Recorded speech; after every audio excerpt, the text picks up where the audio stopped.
অনেক কান্না জমায় যতন করে, কান্নার জল আমায় আবার নতুন করে গড়ে। মধ্যবিত্ত ঘরের ছেলেরা দুটি জিনিস দেখে বড় হয়, ব্যর্থতা ও মায়ের চোখের জল। প্রিভিলেজ না হওয়ার জন্য স্ট্রাগল ও বারবার ব্যর্থতা যখন চারদিক থেকে ঘিরে ধরে, তখন সাহস জোগানোর জন্য মা পাশে থাকেন। সেই মা শুধু পাশে থাকেন না, ব্যর্থ ছেলের সাথে ছেলের পরিশ্রমের ফল যখন চোখ বেয়ে পড়ে, তখন মায়েরও চোখটা ভিজে যায়।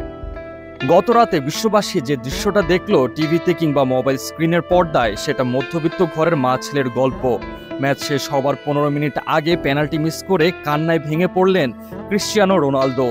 রোনালদো শেষ কবে পেনাল্টি মিস করেছেন সেটা হয়তো কারো মনে নেই, কিন্তু তিনি এমন সময় এসে পেনাল্টি মিস করেছেন যেটা তার জীবনের অন্যতম গুরুত্বপূর্ণ পেনাল্টি ছিল।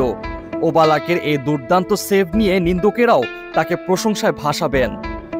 কিন্তু পেনাল্টি মিসের পর যখন বাঁশি বাজলো আর রোনালদো কান্নায় ভেঙে পড়লেন, তখন আমরা দেখতে পেলাম তার সতীর্থরা তাকে ঘিরে ধরেছেন, সান্ত্বনা দিচ্ছেন।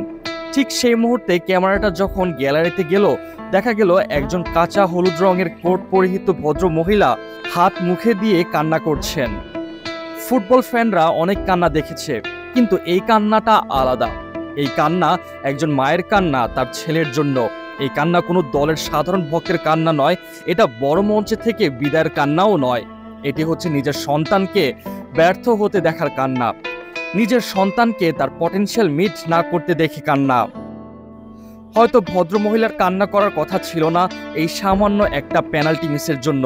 পেনাল্টি মিস হতেই পারে, একটা ম্যাচ তো হারাই যায়, কিন্তু নিজের সন্তানের চোখের জল দেখে নিজেকে আর শান্ত রাখতে পারলেন না তিনিও কেঁদে দিলেন, সাথে কাঁদলো রোনালদোর ফ্যানরাও।